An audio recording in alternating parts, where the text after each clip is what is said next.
Hey guys, and welcome to another episode of Mundo's Garden. Sorry, I've been a little bit under the weather for a couple of days, but I'm feeling a lot better and getting back active. I mean, I've still been active, even though I haven't been making any videos these past couple of days, but we have been continuing to work on things here at the garden. So, I did want to just give you a quick little update on the indoor seeds that we had. So I'll show you here first. Sorry about the mess in the background. That's kids' cereal plates and whatnot. Anywho, so here's where we had beefsteak tomatoes have started popping out. But so this is a problem I'm running into, and there's something that I kind of wanted to touch on and why I'm really doing the video more than anything aside from the update itself.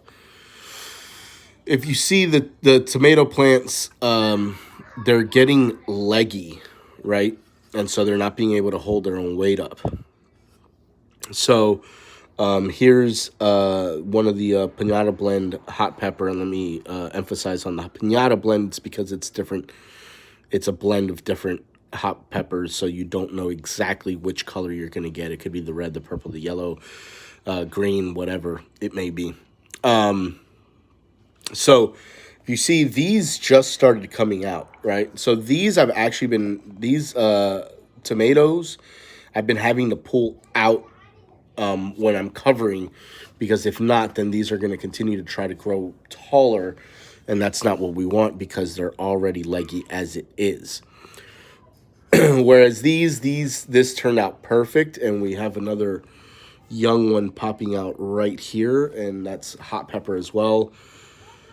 These are cucumbers, and they look pretty good. I'm not too worried about it. Yeah, they got a little bit tall, but that's okay. I mean, it's crazy how there's some days where, like, I mean, it'll grow like a big amount in one evening, right? And then we have a cantaloupe here, right? And that one didn't grow too tall. It still hasn't really fully opened up yet. That's fine. And then we have an orange watermelon that's trying to pop up there. You want to always make sure that these little pods are nice and moist. You don't want them to dry out, not completely. So there's no zucchini has popped out yet. And I'm going to do a quick little inspection. Looks, no, that's false. Okay, so you can see a little tomato plant forming there. And then here we have also jalapeno, which the jalapenos popped up nicely. The bell peppers, look at that. Nice, right? They're not getting leggy. Now, I'm not too worried about, and let me touch on this also. I'm not worried about the tomatoes being leggy because even if you bury them down, all this, if you've ever seen a tomato plant up close, all of the stem typically has little fibers to it, and all those fibers, when they touch soil and get wet, they will put out little roots as well, so they can form roots. So it really doesn't, that's not a big deal. These are Roma tomatoes, this line here, but look, I mean, look, it got kind of messy. You know, they start all curving out. Like this one's good, and it's sorry. And you can tell it's actually kind of strong there. I can touch it and it's not really moving. Then we have the hot lemon pepper, which we only got 1, 2, and 3. There's one that looks like it might be starting to come up there. And the peppers seem to hold their own a little bit better, right? And then we got the big mama tomato. We got a really nice one right here. And this is actually a perfect time for, like, maybe weeding out some of them, right? So we got these here, and obviously we're going to have to thin those out, right? So off immediately, like I see like this is not really, these two really, they're not forming their top leaves. So I can go ahead and pull those out, right? And it's not to say that they won't form right, but I decided to go ahead and do it because if we look at it, like in comparison to that, I mean, that's looking a little weak there, right? They're not forming right. So, I have another one right here, and that one might be a candidate for, and I think I am. I'm going to go ahead and, that one kind of broke on me there, but I'm going to go ahead and thin that one out. Boom, pull that out. And it's a good time. Like this back here, you see it's standing tall, it's strong. I like that. Same as this one here. This one here. I mean, I think these are the like champions of it, right? And then so what I was saying, this one here, even this guy in the back over here, this tall guy. Those are kind of like my champs of the bunch there. And even this guy here, right? This guy is looking a little weak. I mean, he's still small, so I'm not too worried about it. But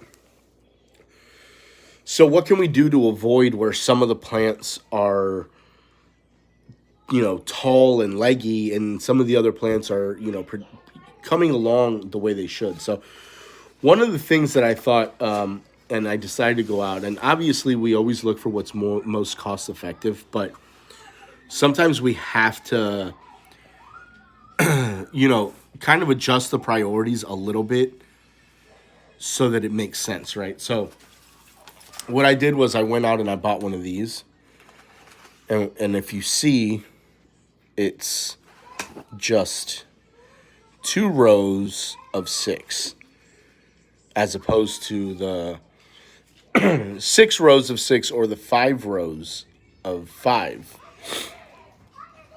So now what this allows you to do is stick to one type, right? Because I do so many different kinds. Now, sure, I could have done, nothing but peppers in one, and I probably should have. I probably should have had the peppers over here and all the tomatoes over here. And of course, but the cucumber, and then you have cucumber and you have cantaloupe and, the watermelon, which apparently are coming along at different rates. See, like, look how tall the cucumber already is. Look at the cantaloupe, and then look at the watermelon. So, and then I have another cucumber right there. So, there's another, there were 3 other cucumbers, or 4, no, 3 others that I'd only put, but there were 3 others that I have actually sitting on the windowsill, because they had to come out early. So, this is what I recommend. And now, so obviously, if you guys haven't seen these, they're just like these little pills, so to speak, these little tablets. And what you do is you put warm water in here, and these packets will grow into these essentially. And it's just fluffy dirt. So you can go ahead and put your seeds in each individual one. Put your dome over it while they're, still wet, and the humidity and everything will help the seed sprout, right? So it helps germination. And so what I recommend is having however many of these you want, right? But I recommend doing them for different varieties, right? So now what I can do is I can still use these big domes, these bigger ones, right? But maybe limit it and say, okay, I'm going to do, 2 rows of a particular type of, whether, I can do 2 rows of like beefsteak tomato, 2 rows of the Roma tomatoes, and then the 2 rows of like a cherry tomato or anything else, right? and then in another one, I'll do like 2 rows of, or do it however you want, right? 1 row of jalapeno, 1 habanero, 1 bell pepper, 1 hot lemon pepper, and, one, whatever else, Hungarian wax or whatever it may be. And then maybe in something like this, I can do like 1 row of cucumber and 1 row of like cantaloupe, for instance, right? Or 2 different types of cucumber. I can do 2 different types of zucchini. I can, however you want to set it up. But when you have these smaller setups, I think it's gonna prove better. And we're gonna actually go ahead and try this out, and we'll be checking back in a couple of days.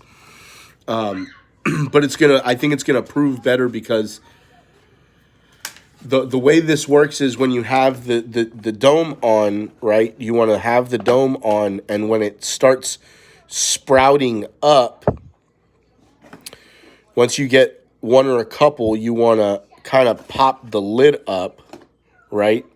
So that now you're getting less moisture staying in and you're getting more moisture coming out, and you can do it like this, or you can slide it over a little bit so you get a little air coming from both sides. And as once you get almost, most of them sprouted up, then you can remove the dome and just let them continue growing that way until they're ready to get transplanted. So because of that, how you have to kind of adjust it and move it, and depending on when they're sprouting, well, different seeds germinate at a different rate. And so I think we need to keep that, and that's not something that I had really been keeping in my brain, and it's something that I wanted to share with you guys because I think it'll be beneficial in the long run to all of us, to where maybe scale it down so that we can kind of create a controlled environment for each individual type of plant, right? So the the cucumber plants with the cucumber plants, you could probably kind of mix them a little bit with like watermelon, cantaloupe, those kind of things. And then, but keep your tomatoes probably just with your tomatoes. Keep your peppers just with your peppers. And it seems like even zucchinis are germinating at a different rate as well. Keep your beans with your beans, I'm going to guess, and things like that. So always keep an eye on obviously your seed packets will give you a germination rate, at least something that you can kind of go off of. And if you have similar, then you can put those probably together. Whereas if they're way different, maybe you want to separate those and have them in different containers. Excuse me. So that's pretty much what I wanted to share in this video. And I wanted to show you kind of like thinning and how to kind of, I can show you another, one here. So this guy's not looking very strong. You can kind of see this little weakling here. So he's the one that gets thrown off the island. And he gets kind of weeded out kind of early there. I understand, but like this guy, he's nice, right? But it's probably a lot leggier than what I want. So I'm going to go ahead and thin him out as well right now. And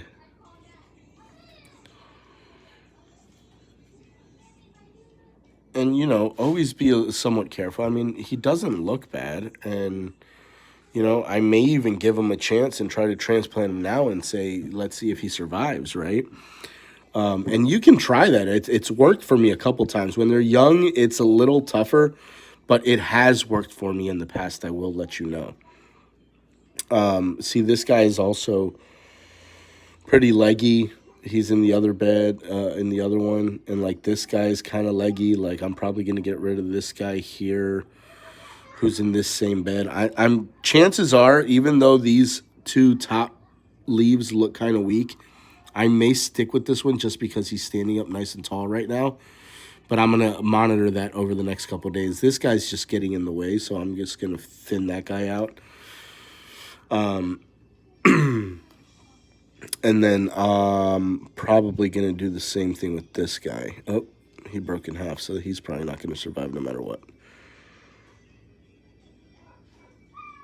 And there it is. And so that's kind of how you go thinning out. And it's a process, right? It's not like, okay, you thin it out and that's it, like just once and done. Like you probably want to keep an eye because sometimes you're not really sure, like, hey, which one should I do? And oh wow, this is a rare case here. I didn't even notice that.